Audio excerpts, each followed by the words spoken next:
Hello and welcome to the Federal Podcast on India-Australia Test Series for the Border-Gavaskar Trophy. I am Aprameya. Today the fourth test began in Ahmedabad with Australia dominating the first day's play. They scored 255 for 4 in 90 overs with Usman Khawaja scoring an unbeaten century.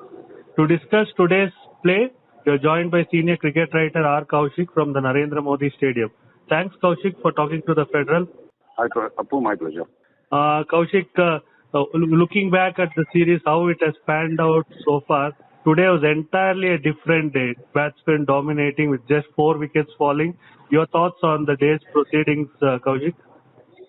Yeah, I mean, like we spoke yesterday in the lead up to this match, this is always going to be the best batting surface of the series. Right. It wasn't the batting paradise by any stretch of the imagination, because while they did not have the same terror in terms of bounce or in terms of turn and unevenness of the bounce that was pronounced in indoor especially, this was not a surface where he could score freely when the ball became a little older and softer. If you see the first hour, Australia made 40-odd runs. They were scoring quite briskly. Then in the last hour, when the second new ball was taken, they scored briskly. But in the period that sandwiched these two, the middle overs, let's say 70 overs in between, the run making was very difficult. You had to be really on top of the game in terms of maneuvering the ball into gaps.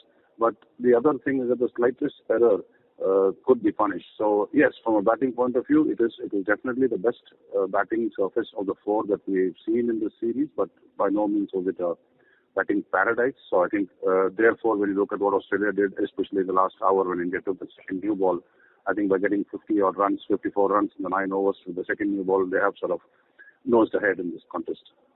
All right, Kaushik. Looking back at Usman Khawaja's innings, 104 not out today, was it a classical test match innings, would you like to call it? Like he waited and he didn't play any shot in anger. It was just like a test match, proper test match cricket batting. Absolutely. I mean, he's been Australia's best batsman all series. And if you go back in time to last year when Australia played in Pakistan, he was also their best batsman then. He had 496 runs in that series. He's obviously the fact that there is a certain Asian root in him. He was born in Islamabad, so he's almost got this knack of using his service, of staying back and playing late.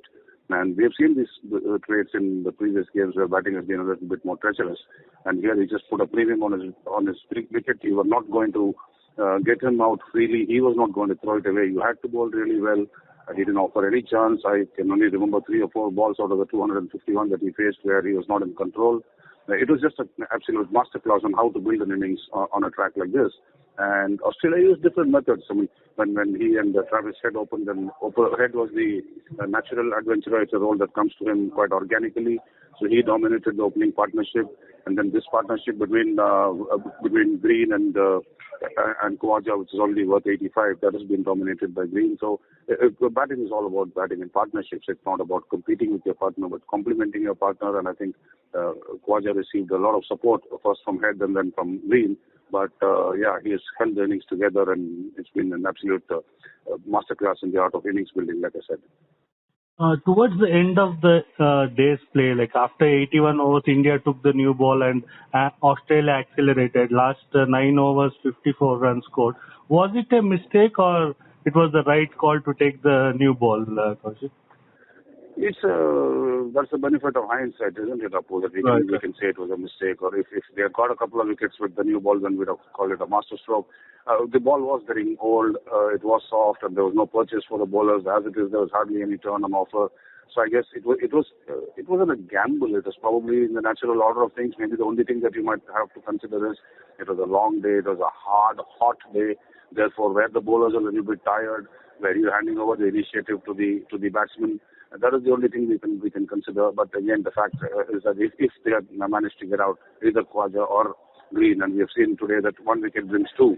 So if they had got one and they had got a second one, then it might have been in their favour. Yeah, it's a difficult one to call, but I think they reached a position where they had to take the new ball because they were just getting no joy out of the older ball. So I suppose, you can always argue that they could have waited for first thing in the morning. but that's 6 or 1.5 a dozen of the other. The important thing for them to realize is that the second new ball is only 9 overs old, and tomorrow is a fresh day. So, yeah, there is plenty to play for.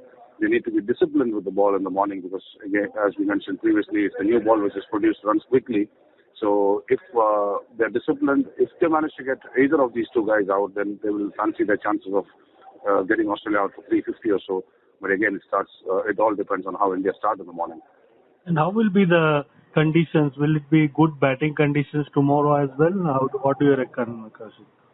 It will be decent for most of tomorrow, I suspect. Apu, I'm not an expert at reading pitches and how they will deteriorate and all, but I suspect for most part of tomorrow it should be pretty decent to bat on. It won't facilitate stroke making. You'll have to be watchful and careful, but I don't see it crumbling or breaking. Even though it's very hot, there is a reasonable covering of grass. There's a little bit of insurance against the hot sun. So yeah, I mean, quick run making will not be easy. But if you apply yourself, if you play with discipline, and if you play with concentration, then there are runs to be made. They will not be handsome and they won't be attractive runs, but definitely runs to be made on this pitch, as Khawaja showed today. Yeah, one last question. Before start of play, we saw India and Australian Prime Ministers gracing the occasion and watching the match. How was the atmosphere like, the fans at the stadium and everything that happened before the toss? Yeah, I mean, as you would expect, there was a lot of color and there was a lot of excitement.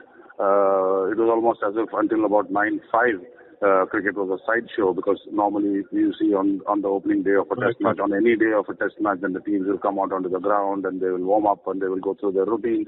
Unfortunately, they could not do that today because there was a little bit of a cultural event at the ground in front of the two prime ministers, so they had to go to the practice area to do their warm up, which is not ideal, but I mean, what do?